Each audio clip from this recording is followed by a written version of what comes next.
John Harris, now a 78-year-old man, was once one of the biggest music stars of the 60s and 70s. His name was synonymous with success. His songs played incessantly on the radio, and he frequently appeared on television. With an unmistakable voice and unparalleled charm, John won the hearts of thousands of fans around the world. His albums sold millions of copies, and he performed sold-out international tours. During the peak of his career, John lived a life of luxury and glamour. Mansions, sports cars, and extravagant parties were part of his daily routine. He married actress Elizabeth Monroe, and together they formed Hollywood's most talked-about couple. Their faces graced magazine covers, and their names were known in every American household. But like many success stories, John's had a dark side too. Alcohol and drug abuse, coupled with a frenetic lifestyle, began to take their toll. His relationship with Elizabeth deteriorated, culminating in a bitter divorce widely covered by the media. From there, John's career began to decline until he disappeared from the spotlight. Over the years, John Harris was gradually forgotten by the public. New stars emerged, and the music industry evolved, leaving little room for artists from the golden era. Show offers dwindled, and recordings ceased. John tried to reinvent himself, but without success. He eventually withdrew completely from music. Gradually, the wealth accumulated during his successful years dwindled. Poor financial management and bad decisions significantly reduced his fortune. John had to sell his luxurious properties and began living modestly in a small apartment. The decline was harsh, and the transition from stardom to anonymity was cruel. Today, he lives alone, struggling to pay the bills with a small pension. His glory days are just distant memories, and he is just another elderly man in the big city. The sparkle in his eyes has dimmed, but the flame of music still burns in his heart. He often plays his old songs on a worn-out guitar, reminiscing about the times when the world applauded his voice. Besides financial difficulties, John faces family problems that deeply trouble him. He has a son, David, from his marriage to Elizabeth. Unfortunately, the relationship between father and son has always been tumultuous. David grew up in the shadow of his father's fame and faced many issues because of it. John's absence during David's crucial childhood years created a chasm between them. David, now an adult with his own family, rarely sees his father. He harbors deep resentment and hurt, believing that John chose his career and excesses over family. Reconciliation attempts are sporadic and often end in arguments. "You were never there for me, Dad," David says, his words filled with pain. John feels the weight of his past decisions. He desperately wants to repair the relationship with his son and meet his grandchildren, but he doesn't know how. Pride and guilt form a barrier he can't overcome. "I failed him," John thinks, feeling powerless and regretful. John's daily routine is marked by loneliness. He wakes up early, makes a simple breakfast, and spends his days reading, watching TV, or playing guitar. He walks around the neighborhood, but rarely interacts with people. "No one knows who I am now," he thinks, reflecting on his fall into oblivion. John frequents a small local market for groceries. The staff treat him courteously, but without any sign of recognition. "Good morning, Mr. Harris. Do you need anything else?" asks the young cashier, smiling politely. John just shakes his head and pays for his purchases in silence. At night, he revisits old photo albums, looking at images of his glory days and remembering tours and recordings. "Those were good times," he whispers to himself. Memories are all he has now, and music is his only solace. One day, John receives a letter in the mail. It's an invitation to a reunion of former artists from his era, organized by a fan club. "Does anyone still remember me?" he wonders, surprised and emotional. The invitation sparks a glimmer of hope in his heart. He decides to accept the invitation despite his doubts and insecurities. "I need to find something decent to wear," he tells himself. John revisits his wardrobe and finds an old suit, a bit worn but still in good condition. This should do, he thinks, trying to prepare for the event. The reunion will be held at an elegant restaurant downtown, a place John used to frequent in his glory days. He recalls the glamorous nights and celebrations with other artists. "I hope I'm still welcome there," he says, with a mix of anxiety and anticipation. On the day of the reunion, John carefully gets ready. He presses the suit, combs his white hair, and tries to mentally prepare himself to meet old friends and colleagues. "Maybe this will bring me some joy," he thinks as he looks at his reflection in the mirror. He takes a taxi to the restaurant. During the ride, he observes the city where he lived so many adventures and memorable moments. How everything has changed, he reflects, feeling like a stranger in a place that was once his home. The taxi stops in front of the restaurant, and John gets out, feeling his heart racing. The restaurant is exactly as he remembered, elegant and welcoming. He takes a deep breath and enters, feeling a bit out of place. The sophisticated decor and refined atmosphere bring back memories of his glory days. "I hope they still recognize me," he thinks, walking toward the reception. As John enters the restaurant, he is greeted by a young maitre d' who looks at him with disdain. "Sir, this is an exclusive establishment. I'm afraid we can't serve you without a reservation," says the maitre d' with a superior expression. John, surprised and saddened, tries to explain. "I used to come here many years ago. Could you make an exception?" The maitre d', impatient, responds coldly, "I'm sorry, sir, but we can't make exceptions. Maybe you should try somewhere else." Feeling humiliated and rejected, John turns to leave. He never imagined he would be treated this way, especially in a place where he was once welcomed with a red carpet. As he walks toward the exit, John feels a wave of sadness and frustration. "No one remembers me anymore," he thinks, with tears in his eyes. He prepares to leave the restaurant when a familiar voice calls out, "Wait a moment." John turns around and sees Thomas Baker, the restaurant owner, approaching. Thomas is a middle-aged man who clearly recognizes John. "Are you John Harris?" asks Thomas, his voice filled with surprise and admiration. John looks at him, confused, but then smiles shyly and confirms, "Yes, that's me." Thomas immediately apologizes for the treatment John received. "I'm sorry, Mr. Harris. Please allow me to offer you a meal as our special guest." The maitre d' is stunned to realize who John really is. Everyone's attitude in the restaurant changes instantly. Customers start murmuring, recognizing the name and remembering the songs they loved. Thomas leads John to a reserved table and orders the best wine in the house. "It's an honor to have you here, Mr. Harris," he says sincerely. John, still shaken by the experience, feels relieved and grateful for Thomas's kindness. News of John Harris being at the restaurant quickly spreads. Some customers approach to ask for autographs and take pictures, recalling the good times his music provided. John, though surprised by the sudden attention, feels a wave of warmth and joy seeing that he is still remembered and loved by many. Thomas sits with John and asks him to share a bit about his life after fame. John, touched by the restaurant owner's kindness, begins to talk about his struggles and the challenges he faced. He shares his financial hardships, the distance from his son, and the loneliness he feels. Fame is fleeting, but memories and people are what truly matter, he says. As they talk, the restaurant's live band starts playing one of John's old songs. The atmosphere fills with nostalgia and emotion. Thomas suggests that John take the stage for a performance. Reluctant at first, but encouraged by the crowd and the chance to relive his glory days, John agrees and heads to the stage. With his heart pounding, John steps onto the stage. The last time he performed in public was many years ago, but the thrill of singing had never left him.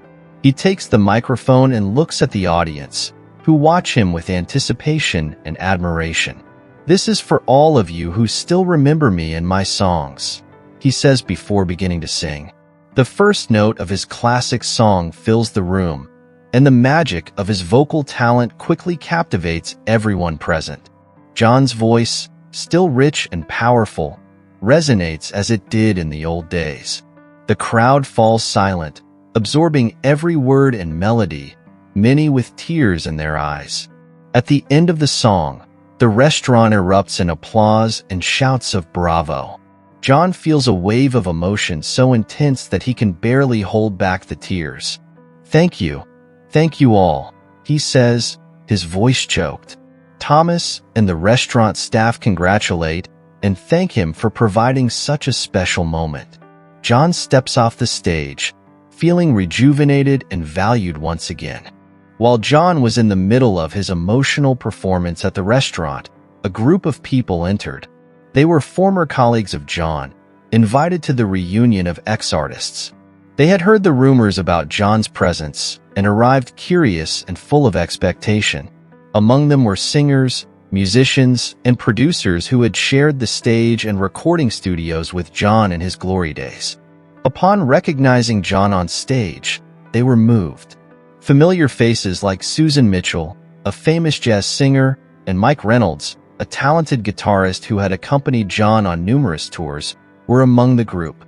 With shining eyes and nostalgic smiles, they were led to a table near the stage by Thomas, who was delighted to witness the special reunion. When John finished his performance, he was met with a standing ovation. Thomas took the microphone and, with a broad smile, announced the arrival of John's colleagues. "Tonight, we are honored to welcome not only the legendary John Harris, but also his dear friends and colleagues. Let's give them a warm welcome," said Thomas, as the audience applauded enthusiastically. John, surprised and moved to see his old friends, stepped down from the stage and went to the table where they were seated. "Susan, Mike, I can't believe you're here," he exclaimed, hugging each of them. The atmosphere was filled with laughter, warm embraces, and tears of joy. "It's so good to see you, John. It's been so long," said Susan, her voice choked with emotion. John's old colleagues sat together for dinner, sharing stories and memories of their glory days. "Remember that tour in Europe? What incredible times," said Mike, laughing. John nodded, with a nostalgic smile. "Yes, those were unforgettable times. I miss all those moments," he replied. During dinner, conversations flowed freely, with everyone sharing their experiences after fame. Many had taken different paths, some staying in the music industry, while others had found new passions. "I started teaching music. I wanted to pass on what I learned," said Susan, proudly. Mike added, "And I opened a recording studio. I love helping new talents find their voice." As the night progressed, the stories became more personal. John shared his difficulties and how life had changed drastically after the years of success.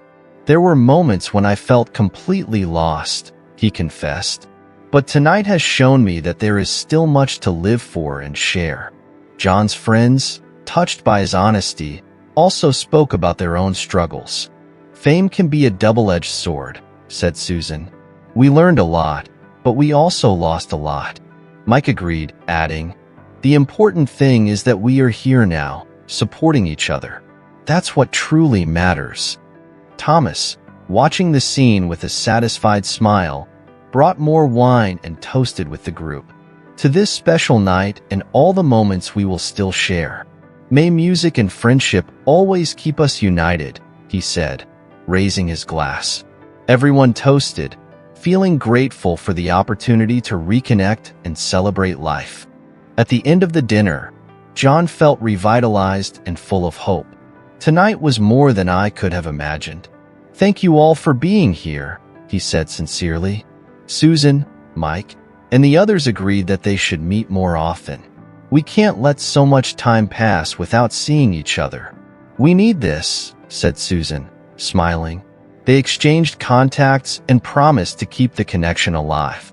Let's plan more gatherings, maybe even some musical collaborations, suggested Mike, excited about the idea of working together again. John, enthusiastic, replied, "That would be amazing. I can't wait to see what we can create together." The night ended with more music, laughter, and promises of a bright future. As John bid farewell to his friends, he felt that he had regained an important part of himself. He realized that the music and connections he had made throughout his life still held transformative power. It's never too late to start over and find new reasons to smile, he thought, leaving the restaurant with a heart full of gratitude and hope. The night at the restaurant quickly went viral on social media. Videos of John singing garnered thousands of views, and many people began to wonder where he had been all these years. Among those who saw the videos was David, his son.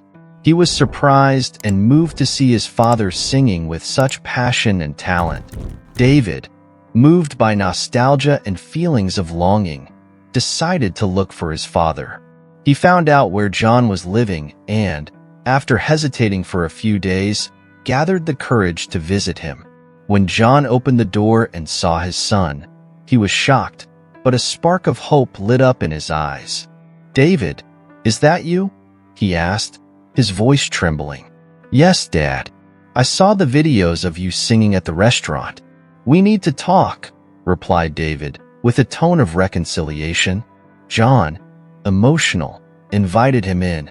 They sat in the small living room and, for the first time in many years, began to talk openly about their lives, their pain, and their hopes. John and David spent hours talking, sharing their perspectives and feelings. David spoke about the resentment he felt growing up with an absent father, the difficulties he faced, and how it affected his adult life. "I always felt like I was second place, as if your career was more important than me," David admitted, with tears in his eyes. John listened attentively, feeling the depth of his son's pain. "I know I failed you, David. I was so consumed by fame and success that I lost sight of what really mattered. I deeply regret not being the father you deserved," John responded, his voice choked. They continued the conversation, addressing difficult but necessary topics. Gradually, the barrier between them began to dissolve. David realized that his father had also suffered, and that both had wounds that needed healing. "I want us to have a chance to really know each other, Dad. I want you to meet your grandchildren," David said, offering a new opportunity for a fresh start. David's visit opened a new chapter in John's life. A few days later, David returned with his wife, Sarah, and their two children, Emily and Jack. John, nervous and eager to make a good impression, prepared the house as best as he could. When the doorbell rang, he opened the door with a warm smile. Emily and Jack, curious and shy, observed the grandfather they had only known through their father's stories. "Hello, my dears. It's a pleasure to finally meet you," John said, kneeling to their height. Sarah, always the mediator, encouraged the children to hug their grandfather. "This is your grandfather, John. He is a famous singer, you know," she said, trying to create a connection bridge. The visit was a success. John charmed the grandchildren with stories of his glory days and sang some of his most famous songs for them.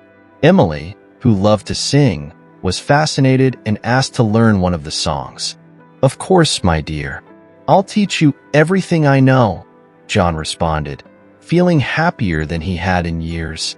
Over time, David and his family visited more frequently. John began to feel part of their lives and realized that, despite the lost years, there was still hope to build a solid and loving relationship.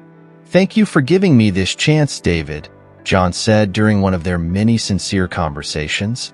David also began to notice his father's efforts to reconnect and repair past damages. "I see you're really trying, Dad. That means a lot to me and my family," he replied, with a smile of understanding.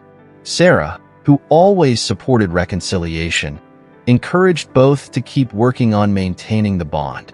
The grandchildren, Emily and Jack, developed a special affection for their grandfather. They loved hearing his stories and learning about music. "You have an incredible voice, Grandpa. I want to sing like you one day," Emily said, full of admiration. These words filled John's heart with joy and renewed his purpose in life. John's life began to take on a new rhythm. He spent more time with his family, sharing precious moments and building new memories. David helped his father organize his finances and ensure he had a more comfortable life. "We'll make sure you have everything you need, Dad. You deserve it," David said, with a renewed sense of responsibility. John also became more involved in community life. He became a beloved figure in the neighborhood, often seen walking with his grandchildren or playing guitar in the local park. As people discovered his identity, they began to treat him with respect and admiration. "It's an honor to meet someone so talented," many said, greeting him. The relationship between John and his family flourished. They celebrated birthdays, holidays, and important moments together. John felt that he had finally found the peace and love he always sought. "It's never too late to start over," he reflected, feeling blessed to have a second chance. With John's increased presence in public life, an unexpected opportunity arose. Thomas Baker, the restaurant owner who recognized John, contacted him with a proposal. "John, how about we do a special show here at the restaurant? A night to relive the good times and celebrate your music?" Thomas suggested enthusiastically. John, surprised and moved by the idea, hesitated at first. "It's been so long since I performed. I'm not sure I'm up to it," he said, with a shy smile. But Thomas and David encouraged him. "You still have an incredible voice, Dad, and there are many people who would love to hear you sing again," David said, supporting the idea. With the support of family and friends, John decided to accept the invitation. He began rehearsing regularly with the help of Emily, who loved singing with him. "We're going to rock, Grandpa," she said, excitedly. John felt a mix of nervousness and excitement as he prepared to return to the stage. The night of the show arrived, and the restaurant was packed. News of John Harris's special performance had attracted many old fans and curious newcomers. Thomas had prepared everything with care, ensuring the night would be unforgettable. "We're ready for a magical night," he said, with a confident smile. John, dressed elegantly, stepped onto the stage to warm applause. He took the microphone and, with a firm voice, thanked everyone for being there. "It's a privilege to be back on stage and share my music with you. This night is for everyone who supported me over the years," he said, emotional. The first song was a success. John's voice resonated with the same passion and power as before. The audience was enchanted, giving a standing ovation after each performance. Emily and Jack watched with shining eyes, proud of their grandfather. "He's amazing," Emily whispered to her brother, who agreed enthusiastically. The show continued with a series of John's classic hits, interspersed with personal stories and moments of interaction with the audience. Each song evoked memories and emotions, both for John and the audience. "This song reminds me of the happiest days of my life," he said before singing a romantic ballad dedicated to Mary, his late wife. The emotion in the restaurant was palpable. Many present had tears in their eyes, touched by John's sincerity and talent. He ended the show with a special song dedicated to his family. "To David, Sarah, Emily, and Jack, you are my new reason for living," he said, his voice choked. When the last note resonated in the air, the audience erupted in applause. John, with tears in his eyes, thanked deeply. "Thank you, from the bottom of my heart. You have given me the most incredible night of my life," he said, as the audience continued to applaud and cheer. John's performance at the restaurant did not go unnoticed. Videos of the show quickly spread on social media, gaining thousands of views and reigniting interest in John's career. TV shows and radio stations began playing his songs again, and he received invitations for interviews and special appearances. David, seeing the positive impact the show had on his father's life, became John's biggest supporter. "Dad, you still have so much to offer the music world. Let's take this opportunity," he said, with an encouraging smile. John, touched by his son's support, decided to move forward with new musical projects. With the help of David and Thomas, John began planning a small comeback tour. He felt a mix of nervousness and excitement, but the constant presence of his family gave him strength. "I'm ready for this new phase of my life," John said, with renewed determination. After the tour, John felt a mixture of fulfillment and exhaustion. Although the success of the tour was gratifying, he knew all the hustle had taken a toll on his aging body. "It was a wonderful experience, but I'm tired. I think I need a quieter pace now," he said to David, while recovering at home. David, understanding the situation, suggested that John use his restored prestige to focus on something less strenuous but equally meaningful. "Dad, you have so much knowledge and experience. Why not use that to help new talents find their way?" he proposed. John smiled, realizing this could be the perfect opportunity to pass on his legacy. Together with his old friends, Mike and Susan, John began working as a talent scout. They formed a small agency dedicated to discovering and training new artists. "Let's use our experience to help these young people avoid the mistakes we made," Susan said, excited about the new venture. Mike, always the visionary, already had plans to set up a studio where they could record and produce music for the new talents. Among the new artists the agency began to train was Emily, John's granddaughter. From the first time she sang with her grandfather, it was clear she had a special talent. "You have the voice of an angel, my dear," John would say, full of pride. Emily dedicated herself to her studies and training, always under the loving guidance of her grandfather and the other mentors. David, initially skeptical about Emily's musical career, was soon won over by her talent and determination. "She really inherited the family's talent," he admitted, finally accepting and supporting Emily's dream. "I'm proud of you, my love," he would often say, filling Emily with confidence and joy. With the help of John, Mike, and Susan, Emily recorded her first songs and began performing in small shows. Her voice enchanted the audience, and she quickly gained recognition. "It's a privilege to be trained by legends like you," Emily said, grateful for all the support and guidance. The new routine brought a renewed sense of purpose to John. Although he was no longer on stage, he felt fulfilled seeing young talents flourish. "The music continues through them," he thought, proud of his role in the new generation of artists. The agency thrived, launching promising careers and keeping the flame of music alive. John, now living a calmer pace, could spend more time with his family. He dedicated himself to Emily, teaching her vocal techniques and sharing stories from his glory days. "Always remember to sing with your heart, my dear. That's what makes the difference," he would say during their many training sessions. The relationship between John and David also flourished. They became closer, sharing precious moments and supporting each other. "Thank you for giving me this second chance, David," John would often say. David, in turn, felt grateful for finally knowing his father for real. "We'll always be here for you, Dad," he would reply. Emily, with constant family support and mentorship, continued to shine. She released her first album, which was an immediate success.